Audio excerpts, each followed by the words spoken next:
আজকে রান্নাবান্না খাওয়া-দাওয়া সবটা আমাদের এই ঘরের দিকে করা হচ্ছে। গরম তেলের মধ্যে গোটা গরম মসলা ফোড়নে দিয়ে ম্যারিনেট করা খাসির মাংস দিয়ে দেওয়া হচ্ছে। শীতকালে খাসির মাংস খাওয়ার মজাই আলাদা। কি বলো তোমরা?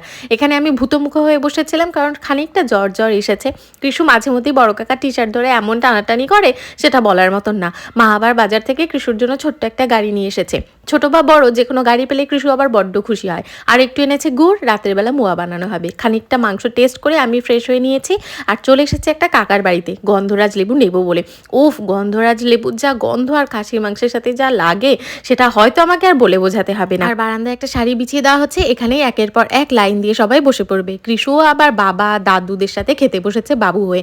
ভাবা যায় ছোট্ট কৃষু আবার কত আদব কায়দাও শিখে গেছে। আমাদের ছোটবেলায় জন্মদিনের অনুষ্ঠানে ঠিক এইভাবে শাড়ি পেতে খেতে দেওয়া হতো। তোমাদেরও কি মনে পড়ছে ছোটবেলার সেই দিনগুলো? আজকে তো সাংঘাতিক মেনু। ভাত, চিকেন কষা, টকের ডাল, তার সাথে আমুদি মাছের ঝাল, খাসির মাংস, চাটনি, পাঁপড়, মিষ্টি। ওহো! জমে গেল।